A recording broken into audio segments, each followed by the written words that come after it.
नमस्कार विद्यार्थी मित्रांनो, स्वागत आहे तुम्हा सर्वांचं आपल्या यूट्यूब चॅनलवरती। विद्यार्थी मित्रांनो, अतिशय महत्त्वाची आणि आनंदाची बातमी तुमच्यासाठी घेऊन आलेलो आहे। ती म्हणजे परत एकदा नवीन सरळ सेवा पदभरतीची जाहिरात आरोग्य खात्यातील प्रसिद्ध झालेली आहे। पाहूयात सविस्तर या व्हिडिओमध्ये कोणती पदे या राष्ट्रीय आरोग्य अभियानामार्फत भरली जाणार आहेत। जिल्हा परिषद नांदेड या जिल्ह्याकरिता या ठिकाणी ही अपडेट आलेली आहे, त्यामुळे व्हिडिओ शेवटपर्यंत पहा विदाउट स्किप करता, जेणेकरून विद्यार्थी मित्रांनो तुम्हाला या भरती संदर्भात योग्य माहिती भेटेल। विद्यार्थी मित्रांनो, जे काही पदे या ठिकाणी भरले जाणार आहेत त्या पदाकरिता तुम्हाला कुठल्याही प्रकारची परीक्षा द्यायची गरज नसणार आहे। तुमची निवड ही थेट मुलाखतीद्वारे होणार आहे आणि कागदपत्रे पडताळणीनंतर तुमचं फायनल सिलेक्शन या ठिकाणी असणार आहे। ठीक आहे, तर पहा यामध्ये जे काही पदे भरले जाणार आहेत ते कॉन्ट्रॅक्च्युअल बेसवरती असणार आहेत। पहा स्पेशालिस्ट हे पद स्पेशालिस्ट एकूण 6 वॅकन्सीज या ठिकाणी भरली जाणार आहेत।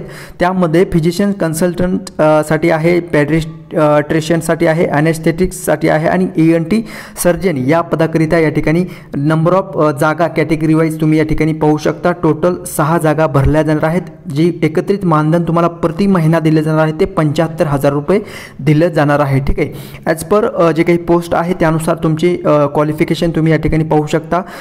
फिजिशियन कन्सल्टंट मेडिसिन यासाठी MD इन मेडिसिन असायला हवं, तसंच पॅडिट्रिशियनसाठी MD इन पॅड असायला हवं आणि या ठिकाणी तुम्ही कॅटेगरी वाईज तुम्हाला या ठिकाणी चेक करायचं आहे तुम्ही कोणत्या पदासाठी अप्लाय करणार आहात, त्या पदाचं एज्युकेशनल क्रायटेरिया तसंच अनुभव आहे का आणि एज क्रायटेरिया देखील या ठिकाणी देण्यात आलेला आहे। एकत्रित मानधन तुम्ही या ठिकाणी पाहू शकता आणि डिटेल मग तुम्ही या पदाकरिता अप्लाय करू शकता। ओके, सो विद्यार्थी मित्रांनो पहा, नंतर मेडिकल ऑफिसरसाठी नंबर ऑफ वॅकन्सीज या ठिकाणी पाहिलं तर 21 पदे भरली जाणार आहेत।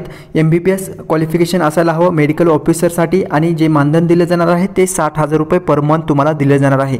कॅटेगरी वाईज तुम्ही या ठिकाणी वॅकन्सीज पाहायचं आहे। टोटल 21 जागा भरल्या जाणार आहेत आणि यासाठी विद्यार्थी मित्रांनो थेट मुलाखतीद्वारे तुमचं सिलेक्शन असणार आहे। थेट मुलाखत आणि मूळ कागदपत्रे तपासणी ही दिनांक 24 सप्टेंबर 2024 रोजी होणार आहे, वार मंगळवार या दिवशी। ठीक आहे, नंतर पहा फार्मासिस्ट हे देखील पद या ठिकाणी भरलं जाणार आहे। यामध्ये जे एज्युकेशनल क्रायटेरिया ठेवण्यात आलेले आहे ते 12th science plus diploma in D.Pharm किंवा B.Pharmसी तुमचं झालेलं असावं।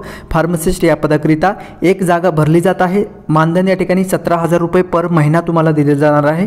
ST कॅटेगरीसाठी ही जागा आहे। नंतर लॅब टेक्निशियनसाठी पहा, लॅब टेक्निशियनसाठी 12th plus diploma with Maharashtra paramedical council update registration तुमचं असायला हवं आणि 17,000 रुपये मानधन लॅब टेक्निशियन या पदासाठी दिलं जाणार आहे आणि एकूण 4 जागा भरल्या जाणार आहेत। ठीक आहे, डायलिसिस टेक्निशियनसाठी आहे। नंतर लॅब टेक्निशियन फ्लोरोसिस या पदाकरिता देखील या ठिकाणी भरती होत आहे। टोटल पदे जी आहे ते या ठिकाणी तुम्ही पाहू शकता। टोटल 4 पदे कॅटेगरी वाईज तुम्ही जागा या ठिकाणी पाहून घ्यायचं आहे आणि त्यानुसार पहा लॅब टेक्निशियन फार्मासिस्ट तसंच dialysis technician lab technician fluorosis या साठी कौशल्य चाचणी व मूळ कागदपत्रे तपासणी होणार आहे 25 सप्टेंबर 2024 रोजी, वार बुधवार या दिवशी तुमची कागदपत्रे तपासणी केली जाणार आहे। ठीक आहे, नंतर डिस्ट्रिक्ट कन्सल्टंट या पदासाठी 1 वॅकन्सी भरली जाणार आहे। डिस्ट्रिक्ट क्वालिटी ॲश्युरन्ससाठी 1 जागा आहे। हॉस्पिटल मॅनेजरसाठी 1 जागा आणि कन्सल्टंट फ्लोरोसिस या पदाकरिता 1 जागा भरली जात आहे। असे एकूण टोटल जागा या ठिकाणी भरली जात आहेत आणि जे मानधन आहे ते 35,000 रुपये पर मंथ तुम्हाला या ठिकाणी दिलं जाणार आहे।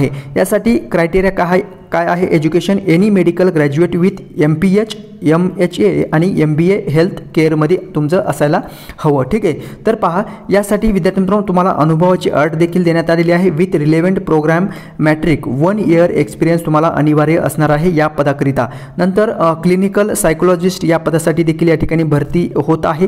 त्यासाठी विद्यार्थी मित्रांनो VJ कॅटेगरीतील उमेदवारांना या ठिकाणी 1 वॅकन्सीज भरली जाणार आहे। ठीक आहे, यासाठी 30,000 रुपये पर मंथ तुम्हाला मानधन दिलं जाणार आहे। मूळ कागदपत्रे तपासणी 26 सप्टेंबर 2024 रोजी, वार गुरुवार या दिवशी केली जाणार आहे। ठीक आहे, नंतर आहे फिजिओथेरपिस्टसाठी विद्यार्थी मित्रांनो ग्रॅज्युएट डिग्री तुमची फिजिओथेरपिस्टमध्ये असायला हवी। नंतर तुम्हाला 2 वर्षाचं एक्सपिरियन्स या ठिकाणी मागितलेला आहे आणि 20,000 रुपये पर मंथ तुम्हाला या ठिकाणी मानधन दिलं जाणार आहे। ठीक आहे, VJ या कॅटेगरीसाठी या ठिकाणी ही वॅकन्सीज आहे। ओके, सो नंतर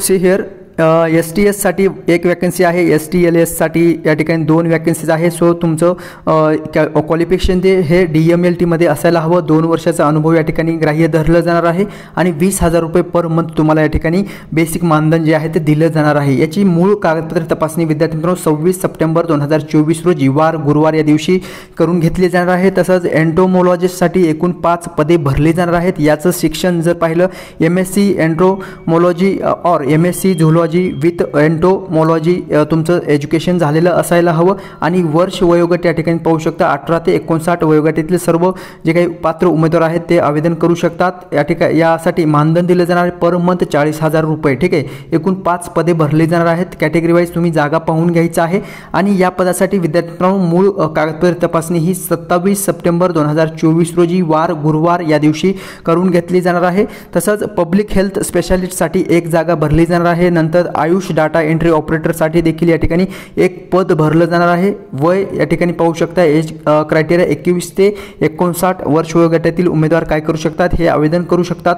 18,000 रुपये पर मंथ या ठिकाणी हे मानधन जे आहे ते तुम्हाला दिले जाणार आहे. ठीक आहे, तर पहा त्यासाठी काही महत्त्वाच्या अटी आणि शर्ती या ठिकाणी देण्यात आलेल्या आहेत ते आपण पाहूयात. कशा पद्धतीने तुम्ही अर्ज दाखल करू शकता त्यासाठी पहा. सदर पदांची नियुक्ती ही केवळ निवड कंत्राटी स्वरूपाची असणार आहे आणि 25 जून 2025 पर्यंत तुमची या ठिकाणी हे जॉईनिंग किंवा जी असणार आहे पदावरती नियुक्ती ही करून घेतली जाणार आहे. 29 जून 2025 पर्यंत. ठीक आहे, नंतर स्पेशालिस्ट मेडिकल ऑफिसर या पदाकरिता थेट मुलाखत घेण्यात येणार आहे. तसेच मूळ कागदपत्रांची तपासणी करण्यात येणार आहे.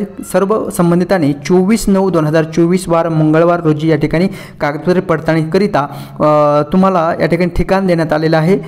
मूळ कागदपत्र व त्याचा जे एक झेरॉक्स बंच तुम्हाला सोबत घेऊन जायचं आहे. जिल्हा प्रशिक्षण केंद्र मल्टीपर्पज हायस्कूलच्या मागे वजिराबाद नांदेड या ठिकाणी ठीक सकाळी 9 वाजता उपस्थित राहायचं आहे. मुलाखतीसाठी जास्त उमेदवार उपलब्ध झाल्यास गुणानुक्रमे पात्र उमेदवारांना 1:5 प्रमाणे बोलवण्यात येईल अथवा त्याबाबत निर्णय घेण्याचे अधिकार हे निवड समितीने राखून ठेवण्यात आलेले आहे. ठीक आहे, सो प्रत्येक पदासाठी तुम्हाला या ठिकाणी मी जसं की सांगितलेलं आहे डेट आणि वार कोणता आहे आणि ठिकाण देखील या ठिकाणी तुम्हाला माहिती झालेलं आहे. त्यानुसार तुम्हाला या संदर्भात विद्यार्थी मित्रांनो फॉर्म अप्लाय करायचा आहे. ठीक आहे, ओके. सो आता जे काही पदे भरली जाणार आहेत ती सर्व कंत्राटी पदे भरतीनुसार भरली जाणार आहेत. सर्व पदांकरिता ठिकाण जिल्हा प्रशिक्षण केंद्र मल्टीपर्पज हायस्कूलच्या मागे वजिराबाद नांदेड हे असून सर्व संबंधितांनी पदनिहाय देण्यात आलेले दिनांकाच्या दिवशी सकाळी 9 वाजता उपस्थित राहायचं आहे. ठीक आहे, सर्व पदांकरिता तुमचं जे काही ठिकाण असणार आहे ते निवड समितीचं एकच आहे, त्यामुळे वेळेवर तुम्हाला पोहोचायचं आहे. ठीक आहे, तर पहा तुमची मुलाखत पद्धती कशा पद्धतीने असणार आहे. सब्जेक्ट नॉलेज चेक करणार आहेत, त्यानुसार 10 मार्क दिले जातील. Research and academic knowledge check करतील, त्याला 10 मार्क. लिडरशिपसाठी 10 मार्क. ॲडमिनिस्ट्रेशन ॲबिलिटीसाठी 10 मार्क. एक्सपिरियन्सर असेल तर 10 मार्क आणि गव्हर्नमेंट एक्सपिरियन्स असेल तर 2 मार्क तुम्हाला या ठिकाणी ॲडिशनल दिले जातील 1 वर्षाच्या अनुभवासाठी. आणि फॉर प्रायव्हेट एक्सपिरियन्स असेल तर 1 मार्क तुम्हाला या ठिकाणी दिले जाणार आहे 1 वर्षाचा अनुभव तुम्हाला असेल तर. ठीक आहे, टोटल अनुभव जर पाहिलं तर 10 मार्क या ठिकाणी तुम्हाला असायला हवं. ठीक आहे, शैक्षणिक अर्हतेची देखील या ठिकाणी गुणानुक्रम देण्यात आलेला आहे. प्रपोर्शन या ठिकाणी पाहू शकता. जर तुम्हाला 60% असतील तर 60 × 50 / 100 केले जातील आणि 30 गुण तुम्हाला या ठिकाणी दिले जाणार आहे. ठीक आहे, सो अशा पद्धतीने विद्यार्थी मित्रांनो ही अपडेट आलेली आहे. आता ह्याचा फॉर्मॅट कसा आहे ते आपण थोडंसं जाणून घेऊया. या ठिकाणी आरोग्य विभाग आरोग्य अभियान नांदेड यांच्यामार्फत हा जो काही आवेदनपत्र आहे ते देखील तुम्ही डाउनलोड करायचं आहे आणि झेरॉक्स काढायची आणि सोबत जे काही डाटा फिलअप करायचा आहे तो फॉर्म या ठिकाणी तुम्हाला भरायचा आहे. ठीक आहे, सो कोणत्या पदासाठी तुम्ही अर्ज केलेला आहे त्या पदाचा या ठिकाणी नाव लिहायचं आहे. तुमचा पासपोर्ट साईज फोटो या ठिकाणी चिटकवायचा आहे.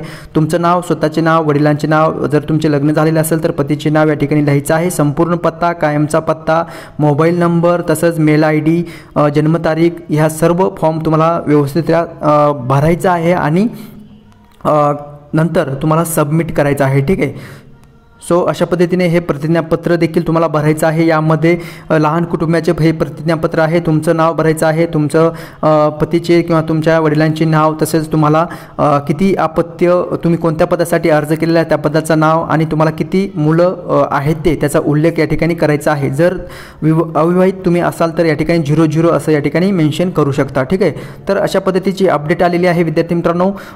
सो तुम्हाला या ठिकाणी हे भरती प्रक्रिया जर समजलेली असेल तर तर लाईक जरूर करायचं आहे आणि नवीन जर तुम्ही चॅनल पाहत असाल तर चॅनलला सबस्क्राईब जरूर करायचं आहे। या व्यतिरिक्त जर तुमचे काही प्रश्न असतील तर कमेंट्स करून नक्की सांगायचं आहे, त्या कमेंट्सचं मी रिप्लाय देण्याचा माझ्याकडून मी नक्कीच प्रयत्न करेल। ठीक आहे, भेटूयात नेक्स्ट अपडेट घेऊन नवीन व्हिडिओमध्ये। धन्यवाद।